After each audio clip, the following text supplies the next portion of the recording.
Boa noite a todos.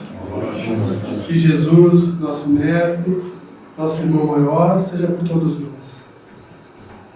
Nós trouxemos para a noite de hoje o tema, a terapia do perdão. Para a gente fazer algumas reflexões. Fácil, né? É uma coisa maravilhosa e é muito fácil. Todos nós temos essa capacidade altruísta de perdoarmos os nossos desafetos, né? Uma facilidade. Gente, o perdão é uma das mais importantes expressões do amor. Tão importante que é essa expressão que Jesus, em detrimento à caridade, citou perdão antes. Está lá, narrado por Mateus, no capítulo 5, versículos 23 e 24. Quando Jesus diz, se fordes doar, ofertar a tua oferenda e depositar no altar, e contra ti há um irmão que tenha algo, deixa a oferenda aqui, vá antes reconciliar-te com ele. Tá a importância? Jesus, em detrimento à caridade daquela oferenda que a pessoa estava fazendo, ele falou que se houvesse alguém que tivesse algo contra aquela criatura, que ela deixasse a oferenda lá, nem ofertasse, e fosse primeiro reconciliar com o seu irmão. Tal a importância do perdão. Por quê? Porque naquela época, Jesus sabia muito bem, tá? E olha que nós estamos vivendo épocas atuais semelhantes àquela, em que a pessoa achava que podia fazer o que quisesse, errar contra quem quisesse, ofender quem quisesse, que era só chegar lá depois, levar uma caridade, que estava tudo certo, estava zerado. E muitos de nós ainda fazemos isso hoje, erramos no nosso dia a dia, ofendemos o nosso semelhante, nos revoltamos com esse, viramos a cara para aquele, e depois achamos que vamos na casa espírita, vamos na reunião evangélica, vamos na igreja e nos banhamos daquela atmosfera, saímos de lá bonzinho, fazemos as nossas doações vultuosas e está tudo certo. Não se barganha com Deus. Não se barganha com Deus. Porque o processo de evolução é nítido e claro, e a doutrina espírita nos traz isso com tanta clareza, que a gente para pensar e fala assim, nossa, Jesus está coberto de razão mais uma vez. Porque se nós olharmos o mecanismo desse processo de evolução em nós, que fala-nos que temos que ser bons, temos que ter o nosso interior sem mágoas, sem ressentimento, porque só esse que tem o seu interior dessa forma, doa, faz a caridade com a maior expressão de amor que ela pode ter. O resto é só, como dissemos, barganha com Deus. Vou dar uma amenizada aqui. Nós, em determinado momento aqui, nós fizemos uma palestra em que eu falei que nós tínhamos uma frase, que eu construí essa frase num curso, de tanta gente estudar, a gente chegou à conclusão de que o bem que se faz diminui o mal que se fez. E é exatamente assim, o bem que a gente faz hoje vai diminuindo todo o mal que a gente tem demarcado nossa caminhada evolutiva, nas vidas pregressas, nos erros que cometemos, que nós temos que experimentar dor e sofrimento na atualidade. Então, nós, através desse mecanismo de evolução, a gente sabe que o bem que a gente faz vai repercutir, vai suavizar, vai amenizar esse mal que nós fizemos lá atrás. Mas essa frase ela não é simplória desse jeito, ela tem um conteúdo. Ela está implícita nela que o bem que nós fazemos é o total desprendimento do amor de nós. Esse sim vai suavizar o mal que nós fizemos, né? O Allan Kardec, ao estudar essa parte sobre esse processo de evolução, a repercussão disso em nós, a reflexão do mal que fizemos, ou da continuidade dele em nossas vidas, e ele traz esse estudo no livro O Céu, o Inferno ou a Justiça Divina segundo o Espiritismo, que é o 4º livro da codificação de Kardec. Lá na parte 7, nós vamos encontrar um capítulo chamado Código Penal da Vida Futura. A doutrina espírita ali, ele faz a reflexão, análise, do mais severo código penal que a gente pode admitir em nossas vidas. Diferente dos códigos penais das justiças humanas, em que muitas vezes ela falha, lá não. O Código Penal da Vida Futura, ele é certeiro. Porque ele traz implícita alguns conceitos da nossa caminhada, referente ao nosso comprometimento. Primeiro que o Código diz o seguinte, que todo mal ou bem que fazemos decorre das qualidades que possuímos. Então, analisando, o mal que eu faço decorre da falta da qualidade ou de uma virtude. O bem que fazemos é de alguma virtude que eu já tenho. E ele fala o seguinte, que toda imperfeição, ela repercute na ação, na atitude da criatura, refletindo o bem ou o mal. No caso, a imperfeição, o mal. E o Código diz ainda que toda a imperfeição da alma gera funestas consequências para a criatura. Então, é assim, traduzindo isso em miúdos, como funciona em nossas vidas. O Código diz o seguinte, que o mal que eu faço, que é decorrente da falta de qualidade, da falta de virtude que eu ainda possuo, ela vai estar em mim, vai demarcar aquilo como uma necessidade.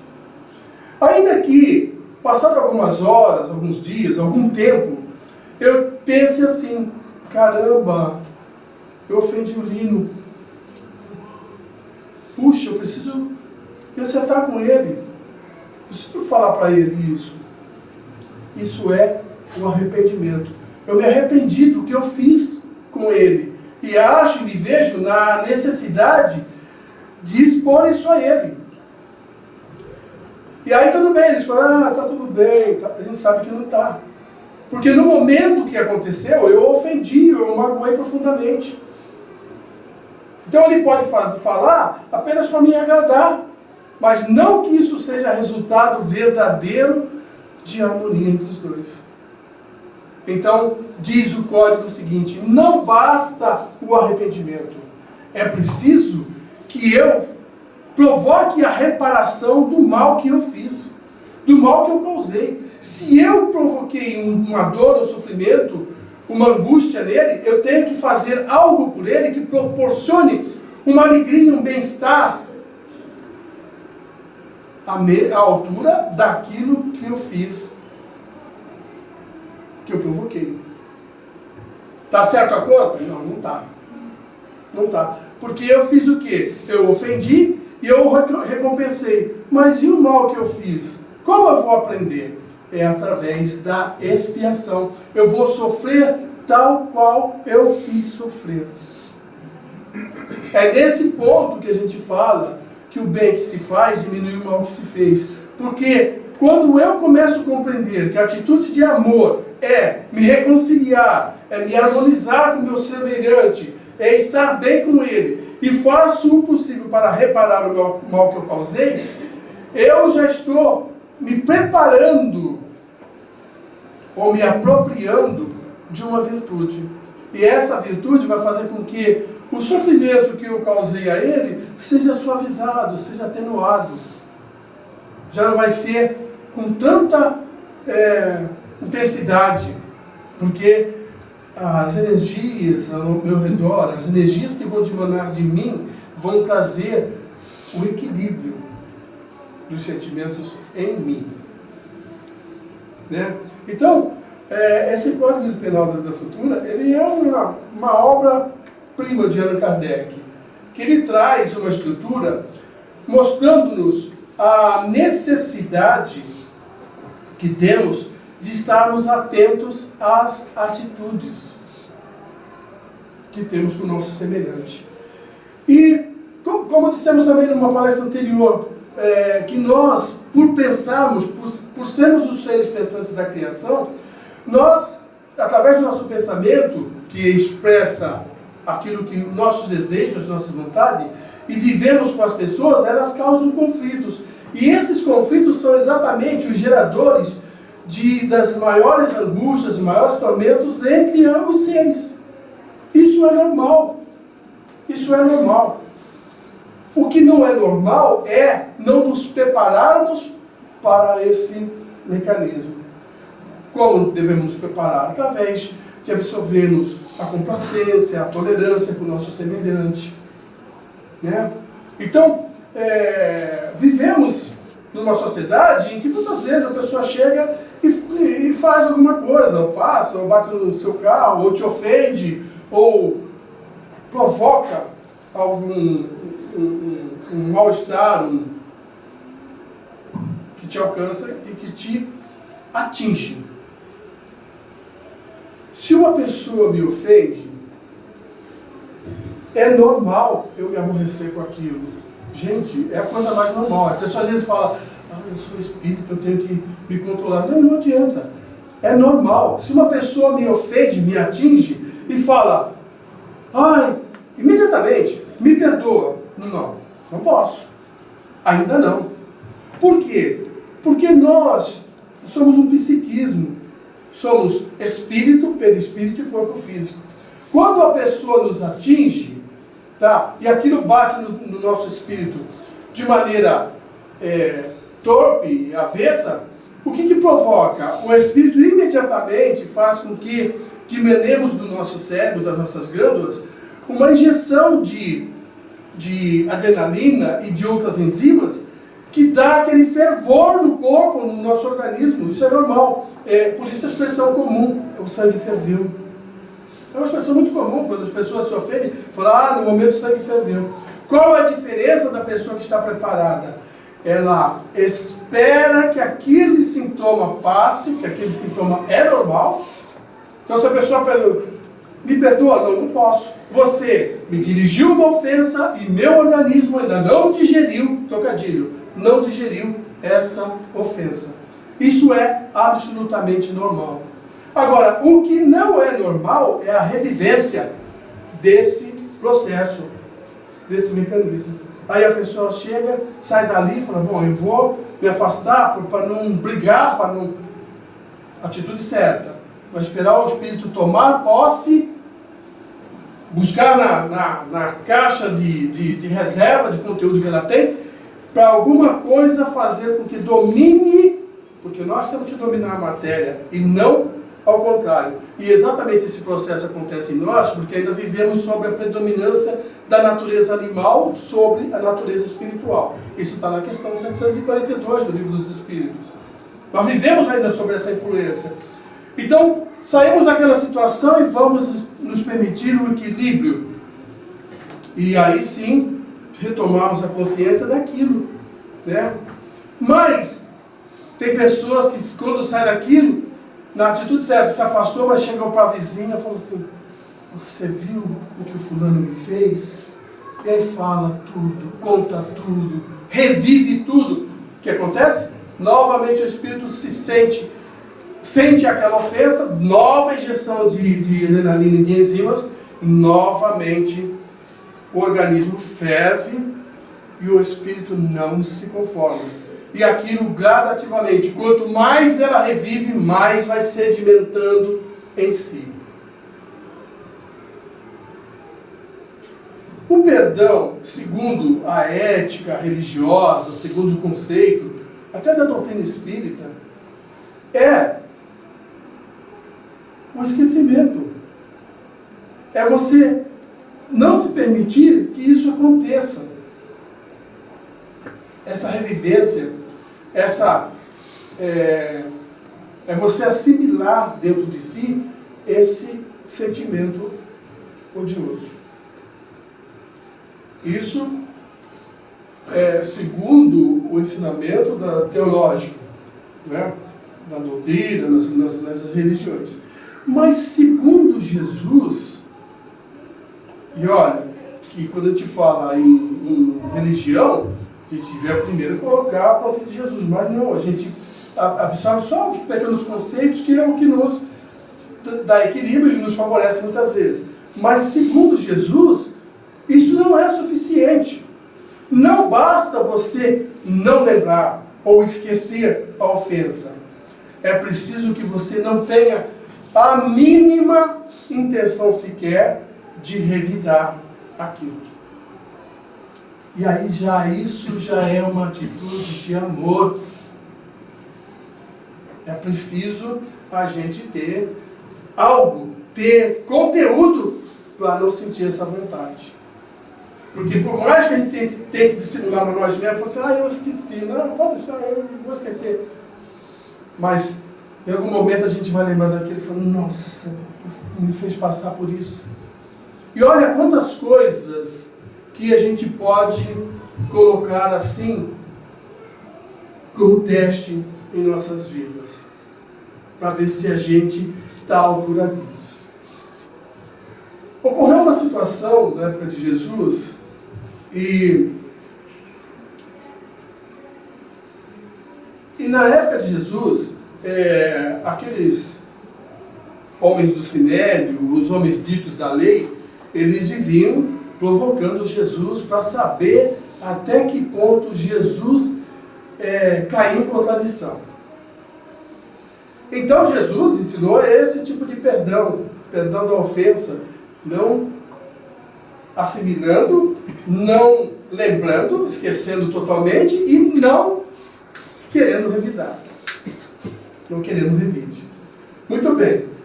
Aí um dia, Jesus estava ensinando na porta do templo, e ao acabar, trouxeram para ele uma mulher que fora pega em adultério. E aí eles chegaram para Jesus e falaram assim, mestre, Moisés dizia o seguinte, que toda mulher que fosse pega em adultério teria que ser lapidada em praça pública. E tu dizes que tem que perdoar. O que vai ser? O que faremos? E aí Jesus, olhando aquelas pessoas com pedra na mão, a mulher caída aos seus pés, ele se abaixou. Foi a única vez que se soube que ele rabiscou algumas palavras. Ele ficou como se estivesse escrevendo alguma coisa no chão, agachado. E aí ele levantou, aí do alto da sapiência de Jesus, da grande sabedoria e divindade, ele chegou, olhou para aqueles acusadores e disse, aquele que não tiver pecado, que atire a primeira pedra. Transferiu a responsabilidade do julgamento para as criaturas. Olha que especial que é Jesus. Note bem que posição que aqueles homens colocaram Jesus. Disseram o seguinte, ela foi pega em adultério, ela tem que ser punida, diz a lei. Agora tu diz que é para perdoar. Qual vai ser? Se Jesus escolhesse por uma ou outra, ele colocava em risco toda a sua doutrina.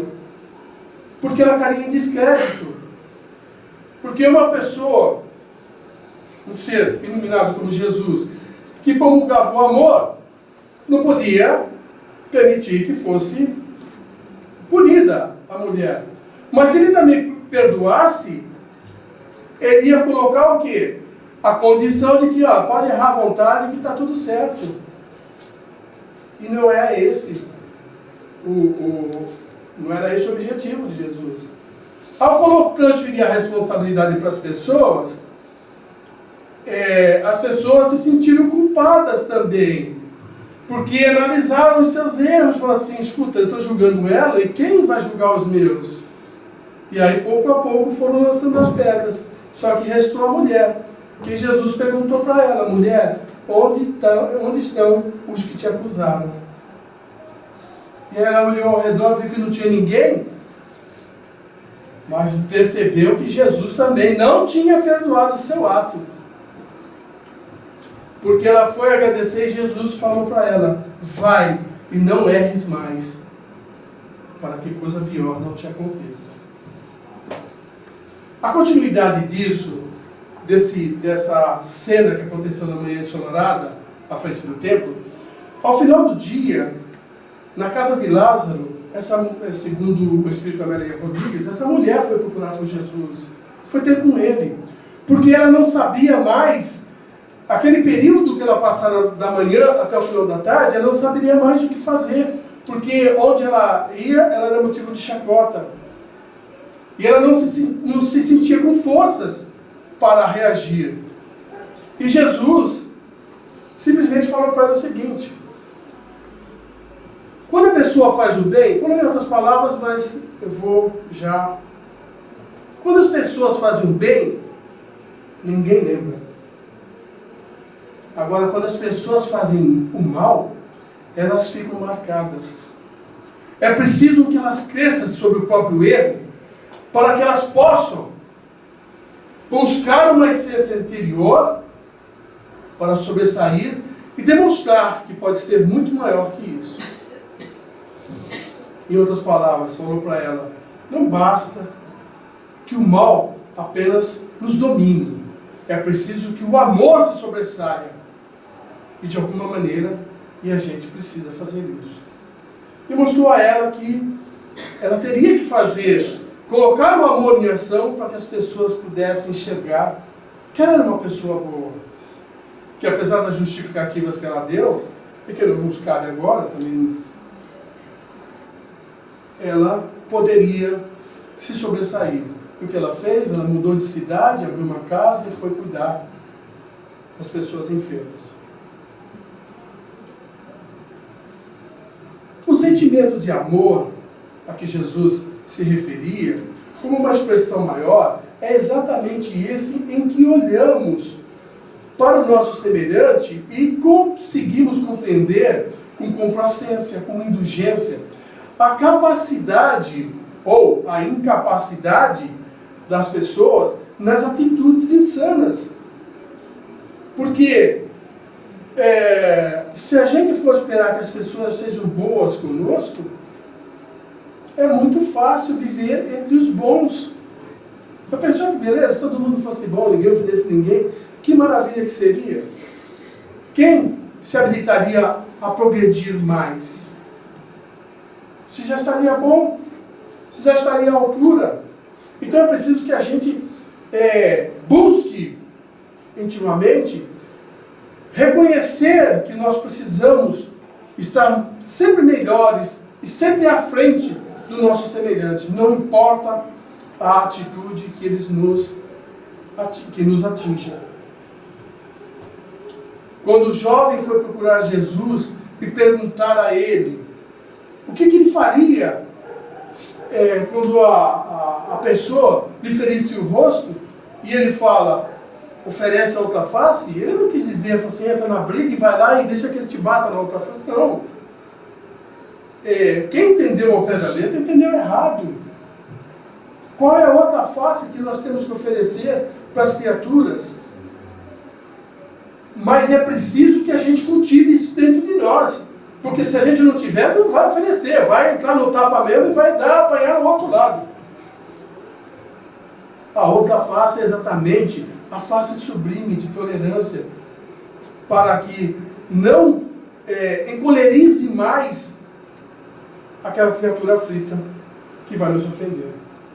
Quantas pessoas entregaram a vida porque reagiram a um assalto, por exemplo? Vem aquela pessoa perturbada e vem, ela quer arrumar algum dinheiro, alguma coisa para suprir a sua droga ou entrar em conflito com a criatura. É o quê? Estar no mesmo nível que ela. Oferecer a outra face que Jesus diz é exatamente ter a paz, a calma interior, para que o aflito, o desesperado, sinta-se à vontade para fazer o mal. Sem, no entanto, avançar ou escapular. Olha, gente, fazendo uma parte. Eu nunca pensei que eu fosse capaz de colocar em testemunho isso. Eu já tive oportunidade disso, de experimentar isso. Eu, minha esposa no carro, 2 pessoas, fomos fechados no Rodoanel, 6 horas da manhã. Eu ia a trabalho para uma cidade interior. Fomos fechados ali por 2 veículos e uma moto. Dois rapazes desceram, um do lado do outro, colocaram a arma no vidro. Eu saí com a arma na cabeça e eu pedindo calma, paciência para a criatura. Ele levou os pertences. Mas eu tive a calma e a paz para oferecer. E tudo correu bem.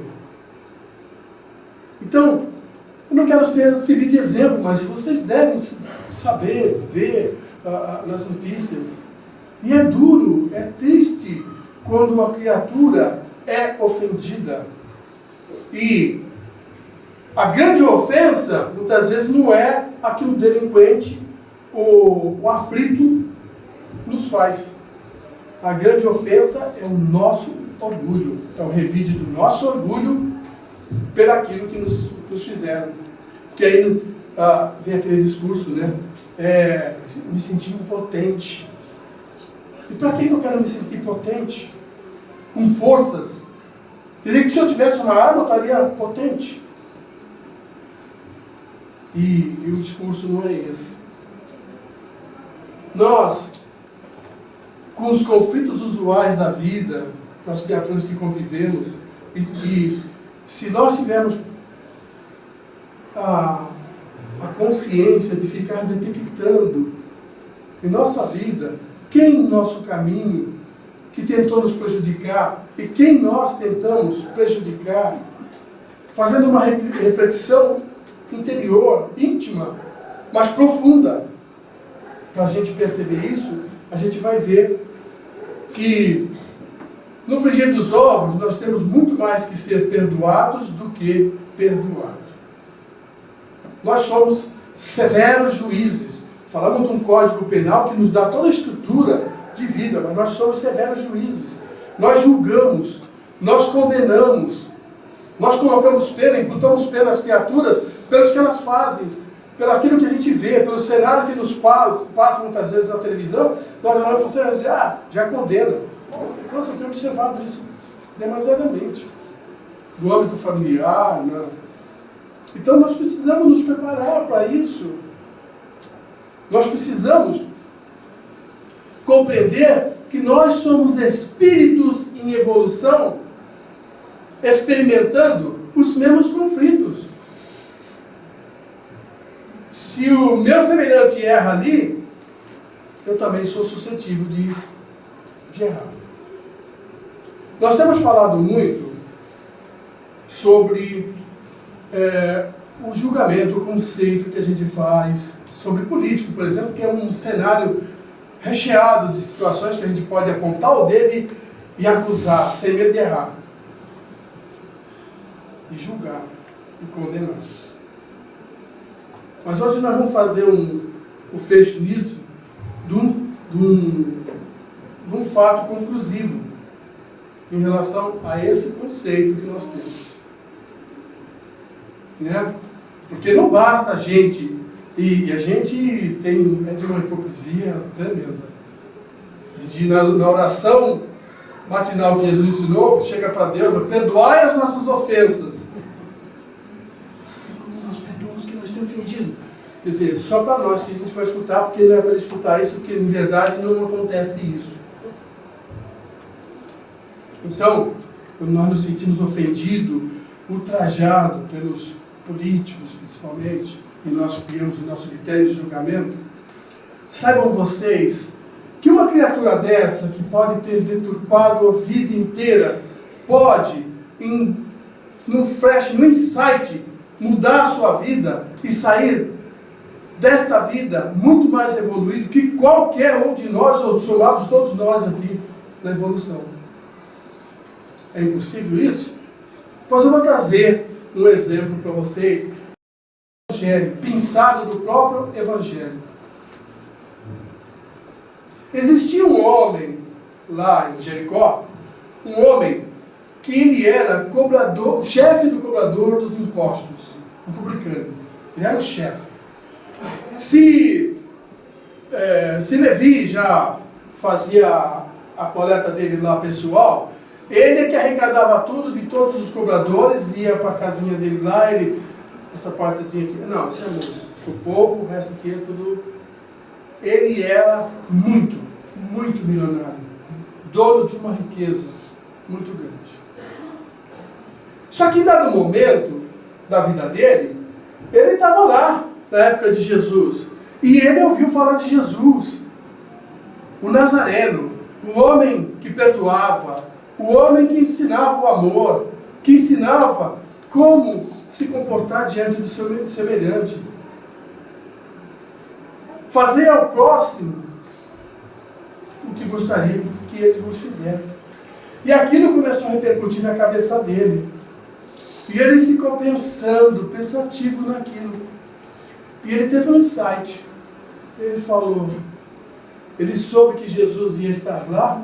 Ele falou, eu vou lá, vou ver esse homem. Só que ele tinha um problema. Ele tinha 1,5 metro. Ele era uma estatura muito baixa. E ele pensou o seguinte, na entrada de Jericó, aquele caminho, onde Jesus andava, faziam filas de pessoas, de um lado e de outro, aquela aglomeração. Ele falou, como é que eu vou ver esse homem? E ele ficou pensando, e foi exatamente o que aconteceu. Quando Jesus vinha pela estrada, e ele percebeu que ele não ia conseguir ver Jesus, ele ficava na ponta dos pés, ele falou, não vou conseguir ver. Ele olha para trás e ele vê uma figueira venenosa, um sicômoro. Ele falou, eu vou subir nesta árvore e eu vou ver Jesus. E foi o que ele fez. Ele subiu na árvore e ficou lá, de camarote. Todo mundo lá brigando e ele lá em cima vendo tudo acontecer. Mas ele foi surpreendido. Quando Jesus foi passando ao meio da rua, tal, chegou em frente à figueira, ele parou, virou, olhou para ele e falou assim, Zaqueu, desce já desta árvore, porque me apraz que eu sei em tua casa. Ele olhou, não podia olhar para trás porque o Zaqueu era ele. Ele olhou e falou assim, eu desço. Sim, Zaqueu. E ele logo desceu e tal, e foi preparar a sua casa para que Jesus fosse recebido. E aí depois lá de terem ceado e tal, e todos comentando ali, nossa, e alguns falando demais, os que colocam o dedo, falando como é que esse homem que se diz o Nazareno vem ceiar na casa de um homem de má índole. E Zaqueu ali, tentando dar todas as atenções de Jesus, a Jesus, de repente, ele se sentiu uma onda inebriante invadindo o seu ser, e ele chegou para Jesus, entusiasmado pela sua presença, e disse, mestre, amanhã mesmo, eu vou pegar metade do que eu tenho e vou distribuir entre os pobres. E a outra metade, eu vou pagar, vou devolver 4 vezes o quádruplo a quem eu prejudiquei. Se fosse hoje, eu ia falar assim, interna esse homem está enlouquecendo. Né? Mas foi um insight que ele teve. E a partir dali, ele se transformou num apóstolo silencioso que acompanhava Jesus, que ajudava, que fazia caridade. Quando Jesus partiu desse mundo, foi um dos homens que ajudou a montar as igrejas, a levar a mensagem de Jesus. Ele tinha tudo para sair daquela vida com uma condenação enorme, mas ele deu uma volta sublime e saiu daquela vida e experimentou outras com bastante sofrimento, mas ele tinha consciência tranquila, porque lá ele doara todos os bens que ele tinha. Mas faltava doar amor. Então, depois de muitas encarnações sofridas, ele vem numa encarnação, renasce no Brasil, em Riacho do Sangue, no Ceará, como Adolfo Bezerra de Menezes, o médico dos pobres. Ali ele não deu só os bens que ele tinha, ele deu amor para o seu semelhante. Formou-se um médico. E tudo que ele tinha de conhecimento na medicina, ele doava às criaturas e atendia as criaturas com amor. E um detalhe, ele foi político nessa vida. Um dos mais fiéis e honrados políticos que a história do Brasil, mais precisamente do Rio de Janeiro, pôde contemplar. É assim, meus irmãos. Quando nós falamos na terapia, nessa grande terapia do perdão, é exatamente para olharmos para dentro de nós e não procurarmos aqueles desafetos que esperam de nós apenas o nosso perdão. Porque antes de tudo, temos que fazer que nem Zaqueu. Perdoar a si mesmo, aceitar a si mesmo com as suas falhas, suas imperfeições e continuar a caminhada esperançoso de que a tua atitude vai declinar em benefício do bem. Vai fazer com que você alcance e prospere no bem. Exatamente isso. Então, quando nós conseguimos visualizar e quando nós conseguimos enxergar os exemplos que a humanidade nos ofereceu, nós podemos perceber que é possível sim. É possível olharmos para o nosso interior e nos perdoarmos das faltas, dos acometimentos que tivemos. E a partir daí, aceitar o nosso irmão, tentando compreender a ofensa recebida, ou pelo menos tentando não introjetá-la em nós, mudando o nosso interior, a nossa intimidade com amor. Esse é o caminho. Muita paz em Jesus.